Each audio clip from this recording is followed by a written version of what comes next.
할렐루야. 우리 예수님 부활하셨습니다.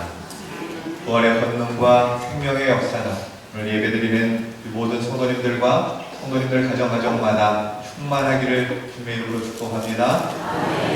예수님의 부활은 안 믿는 것이 더 어려울 만큼 그 증거가 너무나 많고 너무나 분명합니다. 첫 번째로 빈 무덤을 들 수 있습니다. 오늘 본문에 나와 있는 것처럼 예수님의 무덤에 예수의 시체가 없다는 거예요. 만약 로마 군인이나 대제사장이 어떻게 해서든지 예수님의 시체를 찾아냈다면 그때 벌써 교회는 사라지고 말았을 것입니다. 그러나 예수님은 다시 살아나셔서 부활 승천하셨기 때문에 시체가 없어요. 두 번째는 사도들의 순교예요. 예수님이 부활하지 않았다면 제자들은 순교하지 않고 다 도망갔을 것입니다. 그러나 그들은 부활의 주님을 전하는 일로 다 순교합니다. 세 번째는 초대교회의 부흥입니다. 유대교와 헬라 철학 그리고 로마의 권세자들이 초대교회를 말살시키려고 했어요. 그런데 어떻게 살아남을 수 있었습니까? 부활의 주님께서 교회를 지켜주셨기 때문인 것이죠. 네 번째는 너무나 증인들이 많다는 것입니다. 고린도전서 15장 6절 말씀 함께 공독합시다. 그 후에 500여 형제에게 일시에 보이셨나니 그 중에 지금까지 대다수는 살아있고 어떤 사람은 전도였으며. 그러니까 예수님이 부활하셨을 때 500여 성도들에게 일시에 보여주셨다라는 것. 그 중에 태반이 고린도전서를 쓸 당시에 다 살아 있었다는 것이죠. 이처럼 예수님의 부활을 목격한 증인들이 너무나 많기 때문에 예수 부활을 어떻게 지어낼 수 있겠느냐, 거짓말할 수 있겠느냐 하는 것이죠. 다섯째, 부활의 첫 증인이 막달라 마리아 여성이라는 사실입니다. 그때 당시 여성은 유대 법정에서는 증언할 자격조차 주어지지 않았습니다. 여성이 증언했다. 그렇다면 이 효력은 상실되고 마는 것이죠. 그러니까 오늘 이 시대의 여성들은 너무나 좋은 시대에 살고 있는 줄로 믿습니다. 이제 아멘 소리가 나시죠. 만약에 예수님의 부활이 교묘히 만든 조작한 내용이었다면 부활하신 그리스도의 첫 번째 증인을 아마 효력이 있는 남자로 삼았을 것입니다. 여성이 증인으로, 마리아가 증인으로 살아났다면 아무도 믿지 않는 그런 정말 바보 같은 짓이기 때문이죠. 그래서 여성이고 또 귀신 들렸던 이 막달라 마리아를 증인으로 내세울 리 없지만 성경은 오늘 분명하게 예수님의 첫 부활을 증언하는 증인으로 이 마리아를 세우고 있다는 것입니다. 이처럼 예수님의 부활은 부인하기 어려울 만큼 증거가 너무나 분명하다는 것. 그런데도 당시 유대인들이나 로마의 권력자들은 예수의 부활을 믿지를 않았습니다. 그러면 궁금한 것이 예수님이 부활하셔서 왜 빌라도나 헤롯 대제사장에게 나타나시지 않았느냐 하는 것입니다.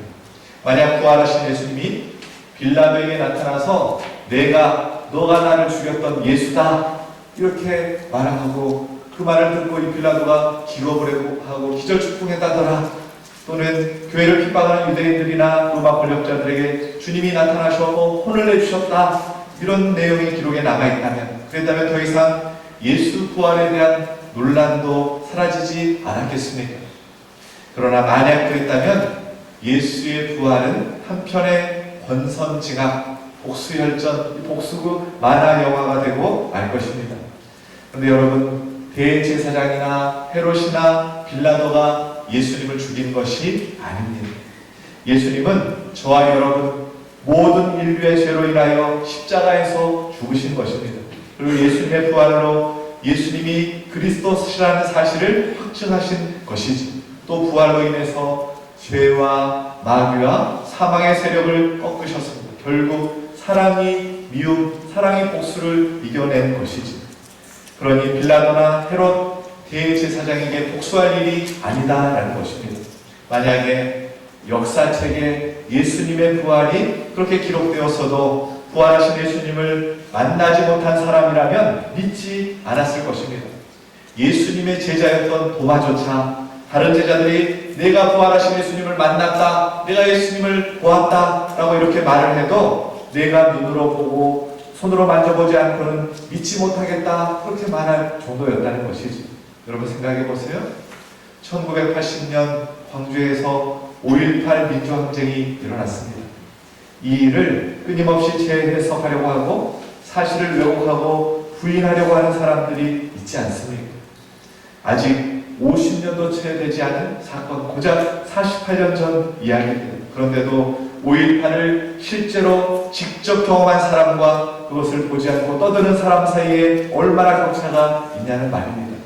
그런데 여러분, 예수님의 십자가와 부활 사건은 무려 2000년 전의 일입니다. 그러니 역사책에 기록되었어도 나는 안 믿어져 충분히 그러지 않겠습니까?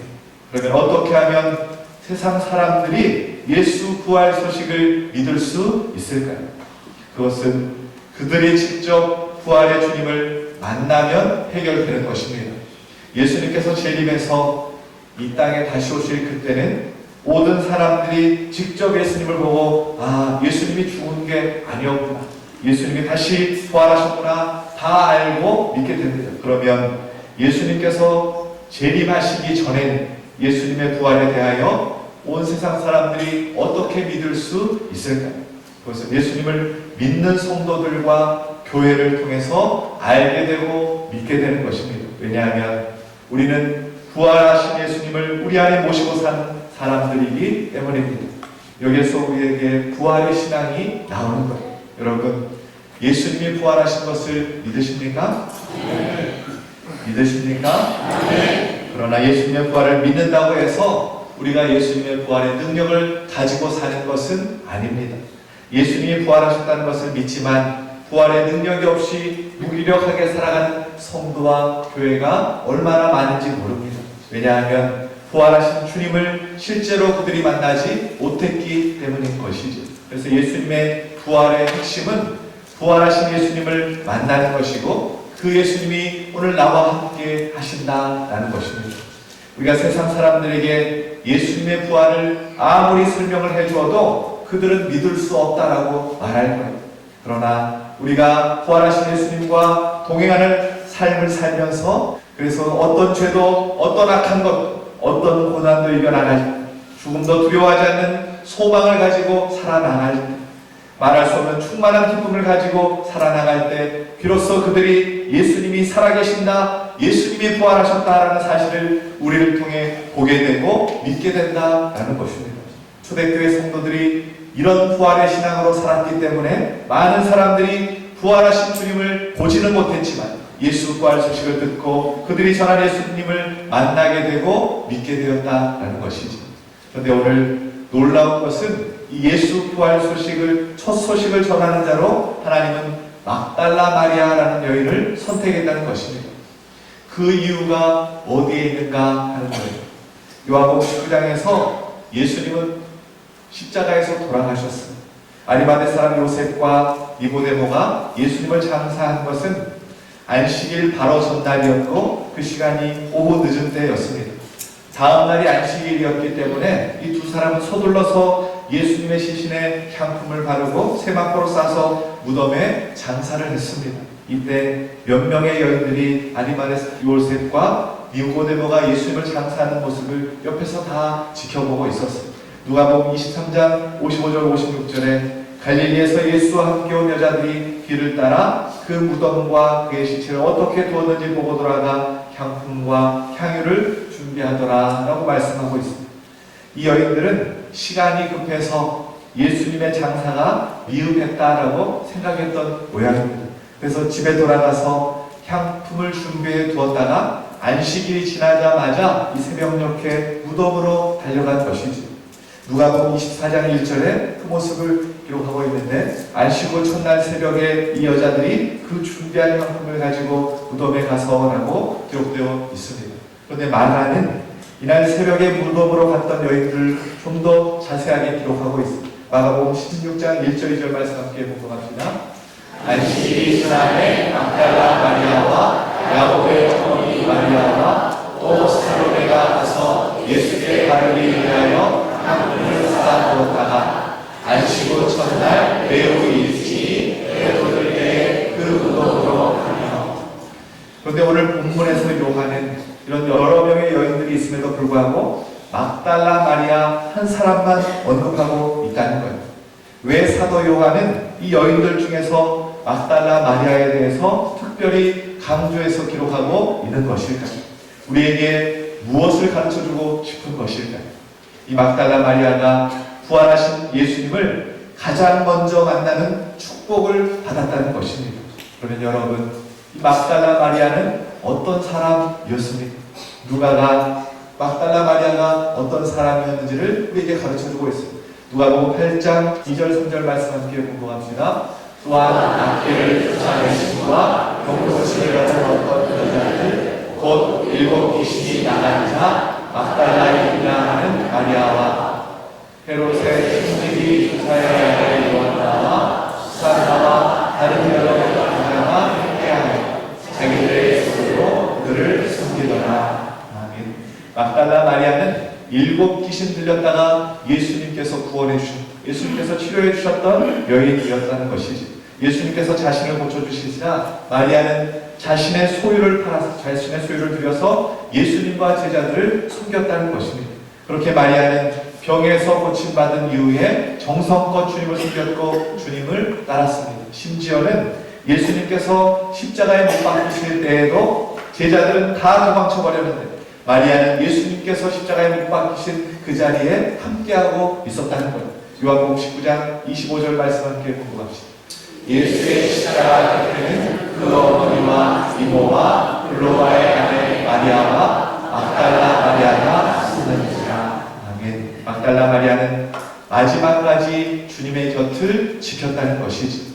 아리마대 요셉과 니고데모가 예수님을 장사 지내는 모습을 옆에서 똑똑히 지켜보았습니다. 그리고는 향품을 준비해 두었다가 안식일이 지난 다음 날 새벽에 이렇게 예수님의 무덤을 이 마리아가 찾아온 것이지. 막달라 마리아는 자신을 고쳐주신 주님의 은혜를 잊을 수가 없었습니다. 뜨거운 마음으로 주님을 사랑하며 늘 주님을 따라다녔습니다. 주님의 죽음도 주님을 향한 그녀의 감사의 마음과 사랑의 마음을 시들게 할 수 없었어요. 그래서 안식일 첫날 날이 밝자마자 이 무덤을 향해서 달려간 것이지. 부활하신 예수님께서는 바로 이 막달라 마리아를 가장 먼저 만나주셨다라는 것이죠. 사랑하는 여러분, 오늘 부활의 첫 주인공이 되었던 이 막달라 마리아처럼 주님을 향한 뜨거운 사랑과 간절한 마음을 소유하시고 회복하시는 저와 여러분 되시길 소망합니다. 소망합니다. 나를 구원해 주신 주님의 은혜와 사랑에 항상 감사 감격하며 충성된 마음을 가지고 주님을 따르는 우리 유독교 모든 성도님들 되시길 예수 그리스도 이름으로 축원합니다. 예수님의 빈 무덤은 오늘 우리에게는 부활의 증거이고 우리가 부활의 신앙으로 살아가도록 하는 소망이 됩니다. 그러나 당시 빈 무덤을 직접 경험했던 막달라 마리아와 베드로, 예수님께서 사랑하신 다른 제자에게는 안타깝게도 이런 믿음이 곧바로 생기지 않았습니다. 막달라 마리아가 예수님의 무덤을 찾아갔는데 예수님의 시신이 없는 누가복음 24장에 보면 두려워했다라고 기록하고 있습니다. 마리아는 무덤이 비어있고 예수님의 시신을 누군가가 옮겨간 것 같다고 제자들에게 달려와서는 그것을 이야기해 줍니다.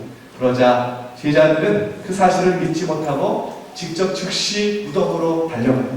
그리고는 정말 예수님의 시신이 무덤에서 없음을 확인하고는 오늘 본 8절에 보면 그제서야 마리아의 말을 믿었다라고 기록하고 있습니다. 여기서 믿었다는 것은 예수님의 시신이 그곳에 없어졌다는 것을 믿었다라는 것입니다. 오늘 말씀에서 문제는 바로 이것입니다.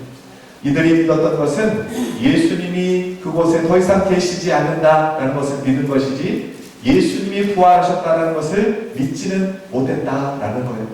그래서 이 빈 무덤이 마리아와 제자들에게는 부활의 소망이 된 것이 아니라 슬픔과 절망의 이유가 되었던 것입니다. 그래서 오늘 10절에 이에 두 제자가 자기들의 집으로 돌아가니라 라고 말씀하고 있습니다. 빈 무덤을 봤는데 부활이 믿어지지 않았기 때문에 그냥 이 제자들은 집으로 돌아갔다는 것입니다. 또 11절에 마리아도 그렇게 슬퍼하며 울고 있었다라는 것이지. 그러나 부활하신 주님께서 그런 마리아와 제자들을 직접 만나주십니다. 15절에 어찌하여 여자여 울며 나를 찾느냐 부르시고 16절에도 마리아야 이렇게 주님이 불러주십니다. 부활하신 주님을 만난 마리아는 완전히 달라져 다시 제자들에게 이 소식을 전해야 하겠다고 생각을 했습니다. 무섭기도 했지만 설명할 수 없는 기쁨이 그녀에게 몰려왔습니다. 마리아의 얼굴은 환희 그 자체였습니다.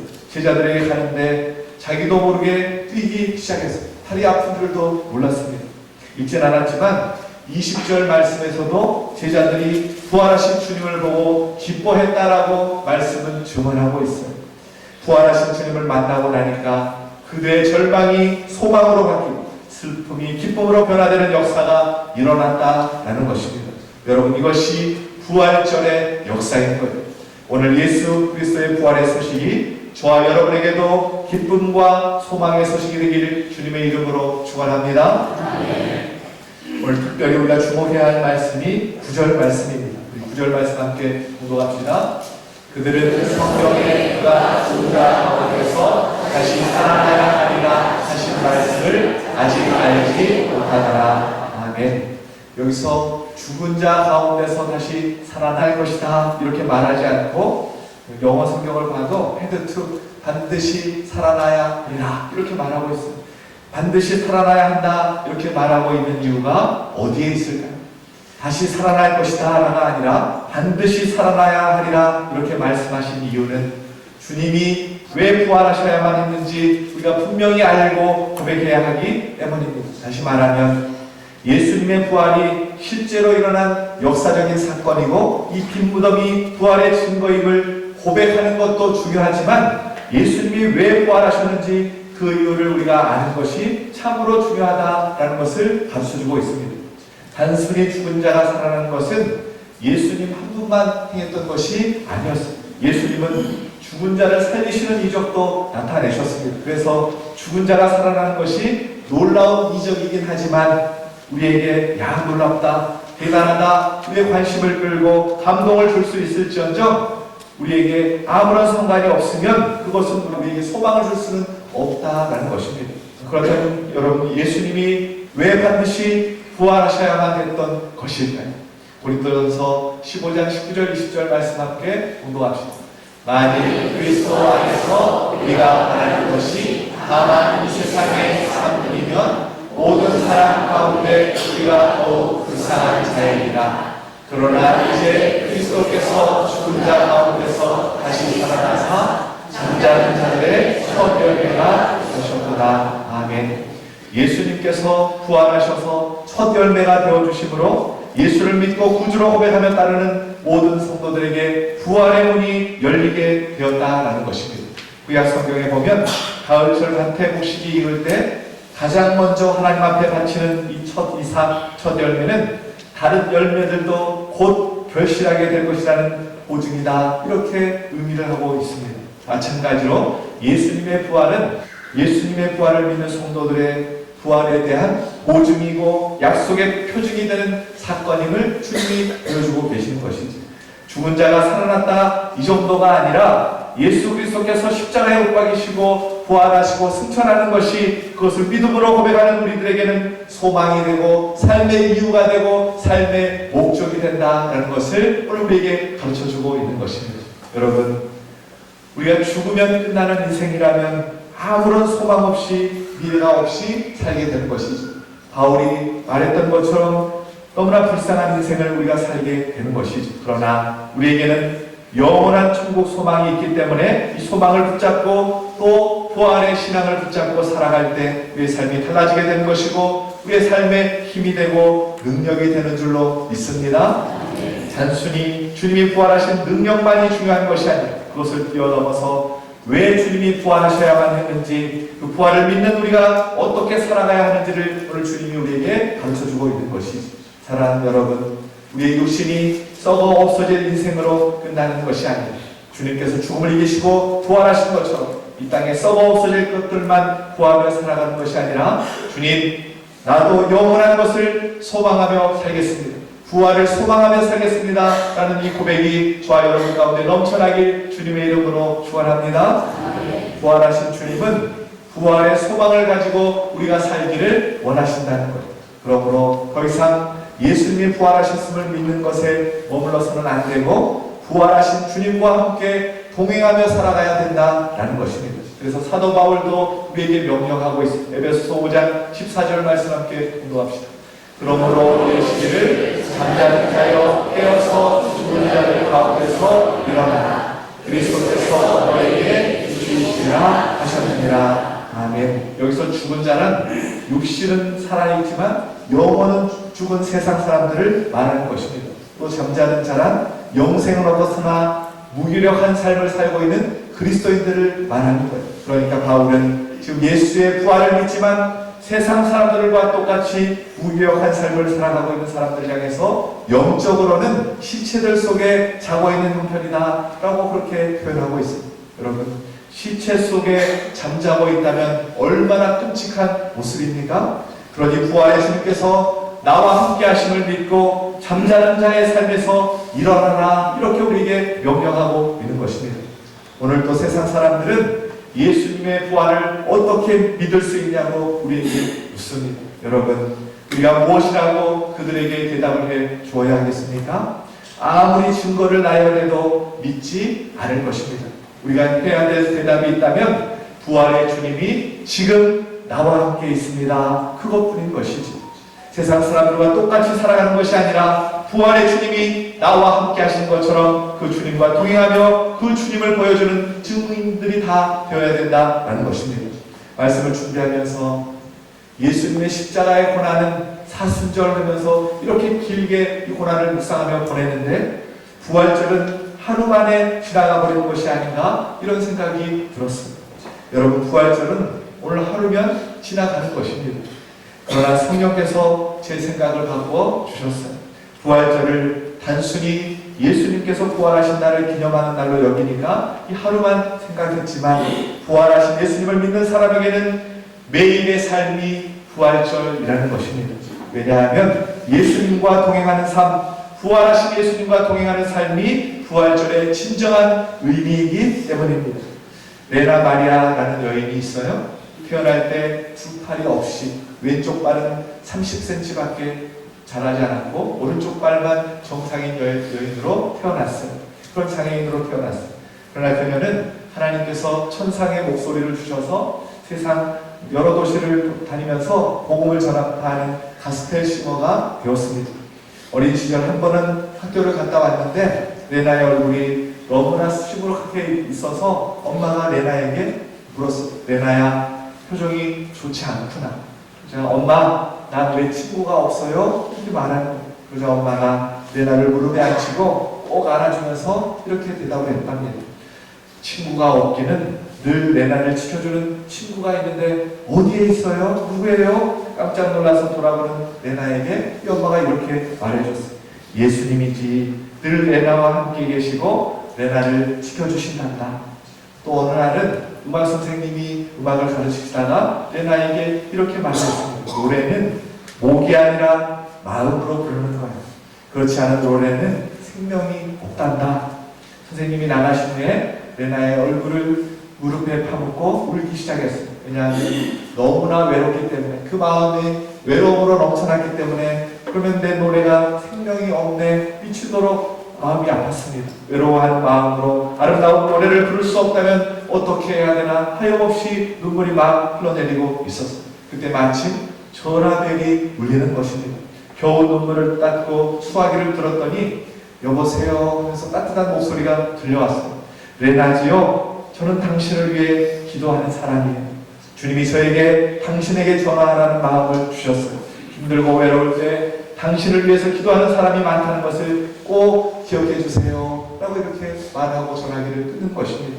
레나 마리아는 하나님의 전화를 받고는 하나님 앞에 그렇게 고백했어요. 하나님, 그렇습니다. 하나님이 나와 함께 하십니다. 내 눈물도 하나님이 닦아주고 계시는군요. 이렇게 고백하면서 그녀는 다시 일어났습니다. 그리고는 그녀가 이렇게 고백합니다. 누군가 나에게 예수님이 부활하셨고 지금도 살아계시는 증거를 대보라고 한다면 나는 나의 약한 육신과 날마다 주님을 찬양하는 나의 입술을 당당하게 보여줄 것입니다. 이렇게 그녀가 고백하는 것입니다. 여러분 기억하십시오.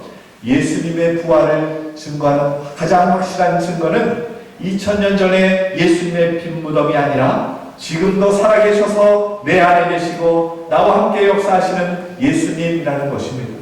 이 예수님을 보여줄 수 있어야 된다는 것이죠. 여인이었고 가장 낮은 곳에 있었던 이 막달라 마리아를 예수님의 첫 부활의 소식을 전하는 증인으로 사용하시고, 또 실패한 제자들 들어서 부활의 증인으로 사용하셨던 것처럼 부활의 주님은 지금도 내 안에 계시고 놀라운 기적들을 행하고 계시는 줄로 믿습니다. 영적으로 죽은 나를 구원해 주시고 죄의 중물을 하던 나에게 성령의 열매를 허락해 주십니다. 또 죄와 악과 미움이 들세한 세상에서 주님과 함께 동행하게 하시고 죽음도 두려워하지 않는 부활의 소망을 주셔서 살아가게 하신다는 것이죠. 이것이 우리와 함께 하시는 부활의 주님께서 하시는 일인 것입니다. 그러므로 여러분, 부활의 주님이 지금 나와 함께 하심을 믿고 그 주님과 부활하신 주님과 날마다 동행하며 살아가실 수 있게 소망합니다. 또한 부활의 주님으로서 영적인 죽은 자 가운데 사이에서 일어나 부활의 주님을 증거하고 부활신앙으로 날마다 승리하며 살아가시는 우리 이렇게 모든 성도님들 되시길 예수 그리스도의 이름으로 축원합니다.